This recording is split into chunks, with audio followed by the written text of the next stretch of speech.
Hello, all of you amazing, wonderful students, Sunday school leaders, and teachers. Thank you so much for pouring into them.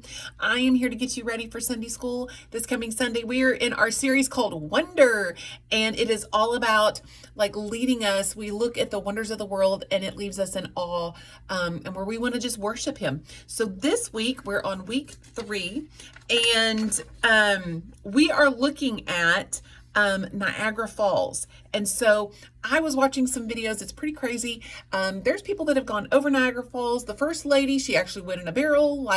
You can go down a rabbit hole watching some of these videos. It's craziness. So Braden is going to cover all of that. He may show a video of Niagara Falls, and it leads you to the whole idea of those waters are reliable. Those waters are just going to keep on flowing, and the idea of faithfulness. And so we've got 3 passages of scripture that we're going to be looking at. Psalms 34, there's a couple verses there, and we're looking at God's faithfulness and how He is always there. He's our deliverer and He's our protector.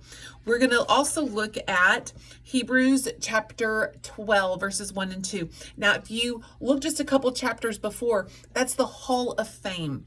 That is where you're looking at Hebrews, and all of these people, they were faithful. They led these amazing lives. And so Hebrews chapter 12, it starts out and it says, because of these great cloud of witnesses, you think of all of these people who were so amazing and so faithful. Because of that, here's how we should behave.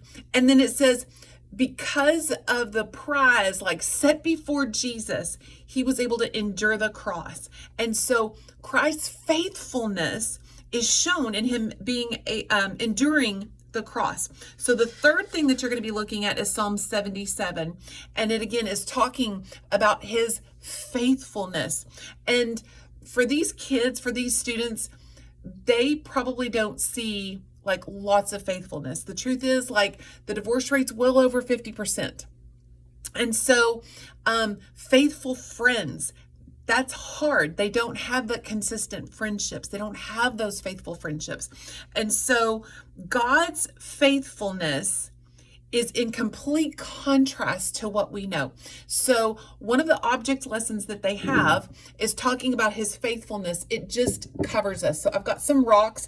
It's in just a little jar, and I'm going to have this for y'all if you want to use it. If you don't, that's totally great. I just want to make sure I have the resources if you want them.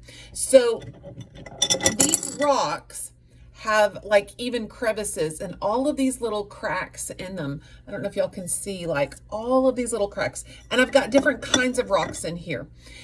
But God is like this water. It completely covers us completely. It even gets into the cracks.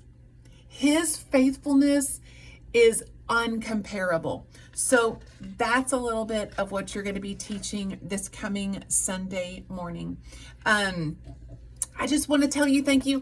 I am going to be stepping out this Sunday. Elisa Benson's going to be teaching in my place. So I talked to Braden, and here's kind of what we want to try this coming Sunday. We know right now the inconsistency with our youth. We want to make sure we are reaching out as their leaders every single week and encouraging them, please come.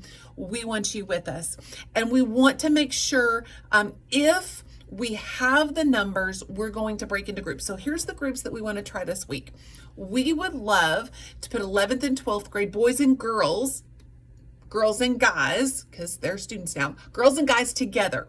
So that would be Terry and Angela Taylor. They're going to be able to be together, and we'll make sure that we have those rooms listed, what you're going to be in.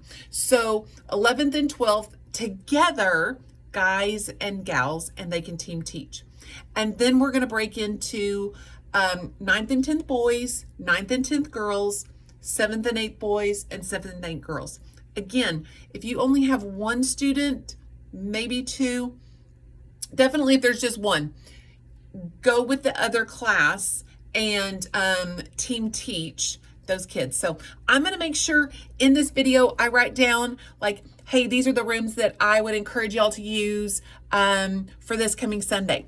Okay, one more thing. We're very excited because we're starting to talk about, our worship service. Our whole goal was to bring us together where we are worshiping together and we're multi-generational and we have that same like worship vibe. Like we have that same spirit and that has been accomplished. And so the early beginning talks of what would that look like for us to go back and have 2 services. What would that look like?